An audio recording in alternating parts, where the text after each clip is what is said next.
여러분 안녕하십니까? 지감독입니다. 오늘은 이제 막 입문하신 초보자분들을 위해서 지감독만의 찌맞춤법을 세 단계로 나누어서 보여드리겠습니다.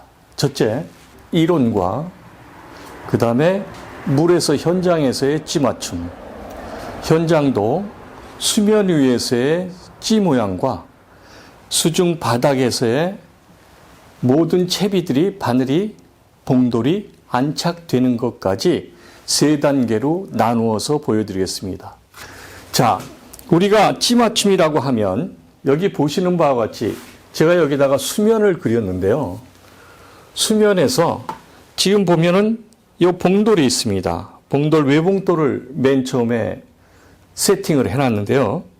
외봉돌이 바닥에 닿는 것이 바닥 낚시입니다.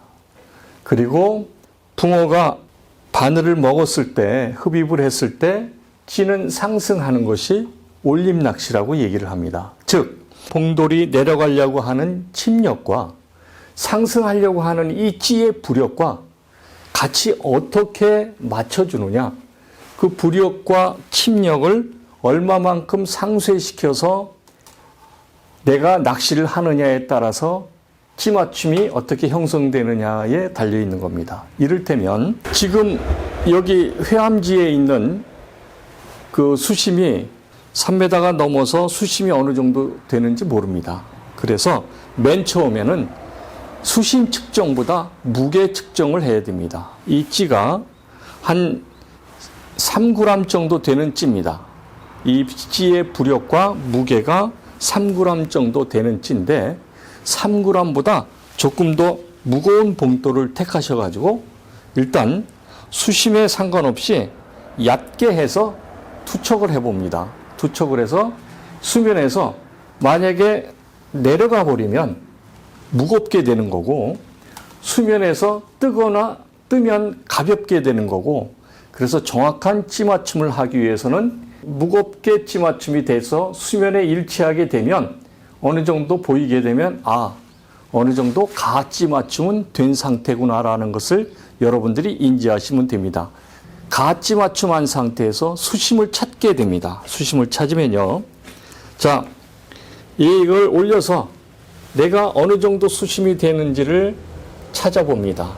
자, 이 정도를 해서 바닥까지 수심을 찾아서 이 정도 올라와 있으면 바닥에 닿고 찌는 올라왔구나라고 여러분들이 생각하시면 됩니다.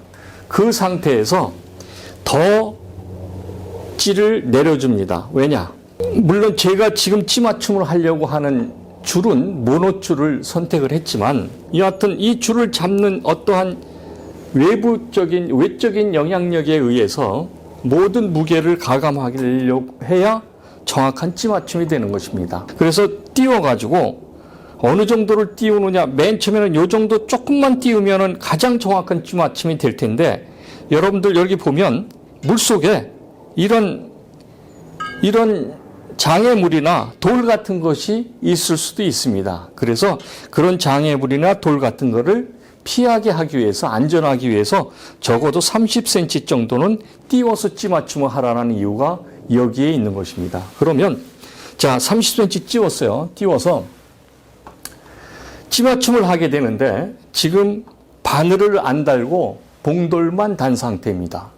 자, 우리가 던져서 이렇게 천천히 내려가 가지고 수면에 이렇게 일치하게 된 이 지점을 우리는 0점 찌맞춤이라고 합니다. 자, 내려가는 힘과 올라가는 힘에 서로 상쇄돼서 서로 플러스 마이너스가 정점이 되는 곳, 그것이 0점 찌맞춤이라고 합니다. 예전에는 이렇게 불리웠습니다. 그런데 낚시인들 사이에서 논쟁이 벌어졌습니다. 아니다. 자, 우리가 나중에 낚시할 때는 이만큼 내놓고 하지 않느냐. 그러면 이만큼 내놓고 하는 지점에서의 플러스 마이너스 제로가 돼야 그게 0점 찌맞춤이 되는 게 아니냐라는 논쟁이 있었습니다. 그래서 요즘에는 그렇게 예민하게 맞추고 과학적인 낚시를 하다 보니까 요즘 트렌드, 요즘 유행은 한목을 내놓고 낚시를 했을 때 가장 예민하게 바닥에 봉돌이 닿는 지점이 0.치 맞춤이겠다라고 이제는 서로가 공유를 하고 서로가 인식을 하고 그렇게 찌맞춤을 하게 됐습니다. 자, 그래서 요즘에는 천천히 내려오다가 요 케미 고무 밑에 딸깍 이렇게 찌맞춤 하는 것이 0점 찌맞춤이라고 우리는 인식을 하고 낚시를 하고 있는 것입니다. 제가 하는 찌맞춤 방법은 제가 전에도 한번 설명을 드렸지만 한목을 일단 따줘라.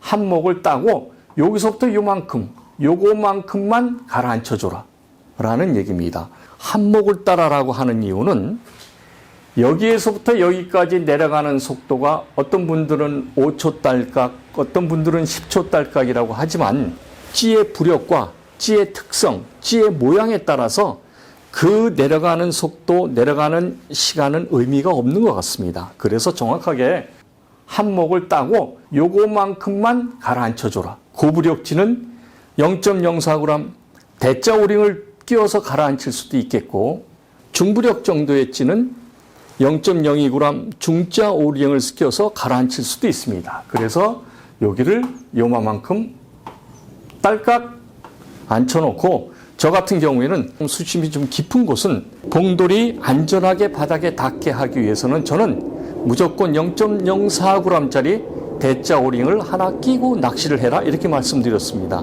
물속에서는 원봉돌부터 물속에 가라앉는 거를 바닥에 안착되는 걸 보여드리고요. 다음에는 수이벨, 그 다음에는 분할편대, 그 다음에는 사슬채비, 그리고 요즘 유행하는 봉추채비까지 어떻게 바늘이 바닥에 안착이 되는지를 여러분들한테 보여드릴 것입니다. 자, 그러면 지금부터 2단계인 물 위에서 찌가 어떻게 한목을 따고 어떻게 안착이 되는지 여러분들한테 직접 보여드리겠습니다.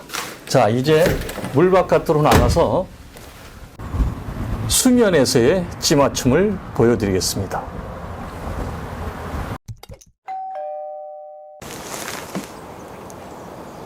자, 2단계 현장 찌맞춤으로 가겠습니다. 일단 찌는 약 3g 정도의 부력을 가지고 있는 찌를 선택을 했습니다. 그러면 봉돌은 그보다 조금 무거운 상태를 먼저 달아보고 그 다음에 여기는 수심이 한 3m 정도 되는데 이렇게 찌스토퍼를 내려서 짧게 해서 일단 물 위에 완전히 뜨게 해놓고 투척을 한번 해보겠습니다.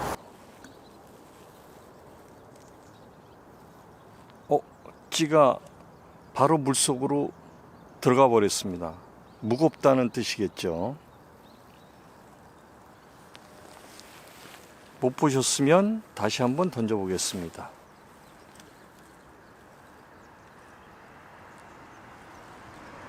찌가 바로 쑥 들어가 버립니다. 그러면 무겁기 때문에 봉돌을 이렇게 니퍼로 깎습니다.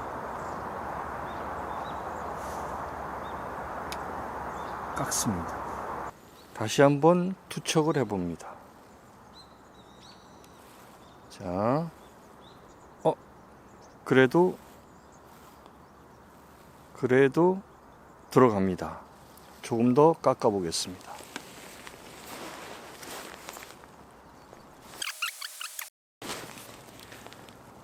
봉돌을 몇 차례 깎아서 다시 투척을 했습니다.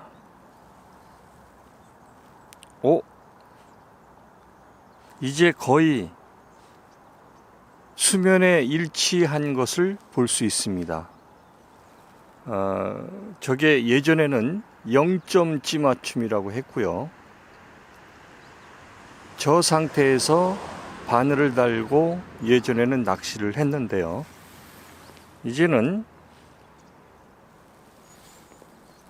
지금 이 상태를 수평 찌맞춤이라고 합니다.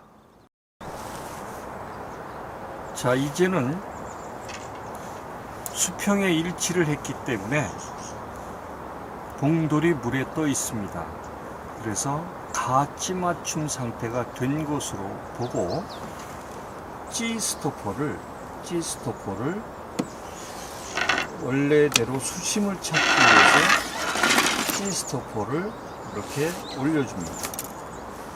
G스토퍼를 올려줍니다. 자, 어느 정도 수심을 측정을 하여 다시 던져봅니다.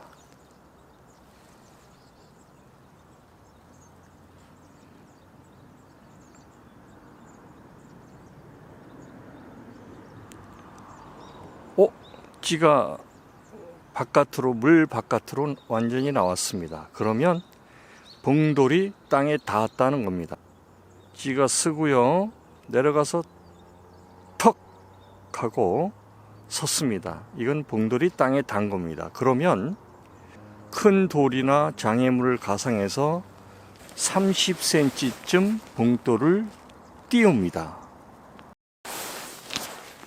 자, 30cm쯤 봉돌을 띄우는 것은 G스토퍼를 30cm를 내리는 것입니다. 그래서 다시 한번 투척을 해봅니다.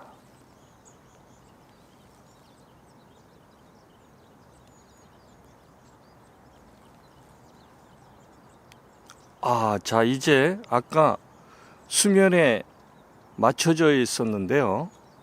봉돌을 약간 깎아서 낫케미가 수면 바깥으로 조금 노출이 되었습니다.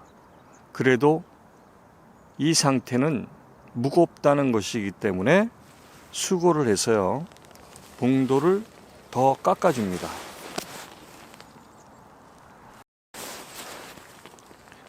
봉돌을 조금 더 깎아서요, 다시 현장에 투척을 합니다.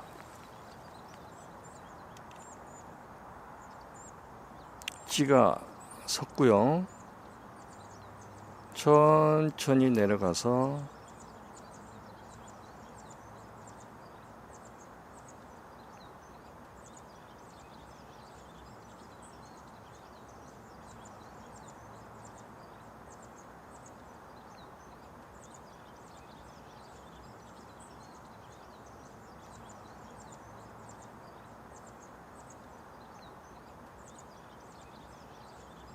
이게 한목을 딴 겁니다. 그래서 저 한목만큼 대자 오링이든 중자 오링이든 끼워서 저 한목만큼을 가라앉힙니다. 핀 도래를 열고요.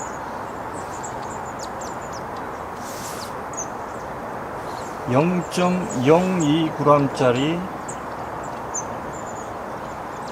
중자 오링을 하나 끼우면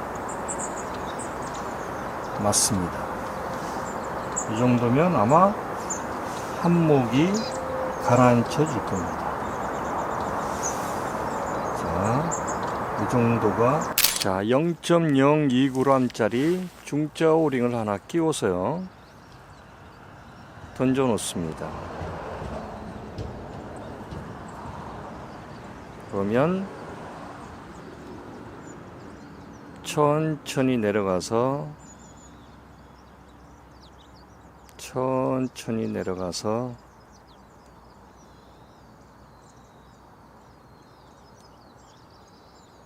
아주 천천히 내려가서 한목이 띄워졌던, 한목을 땄던 것을요, 케미 고무 밑에까지 이렇게 딸깍하고 딸깍 찌맞춤을 합니다. 자, 이제 까만 케미 고무 밑에 딸깍 가라앉았습니다. 자, 여기 회암지나 초원 낚싯터 같은 데는 수심이 3m 이상이기 때문에 저는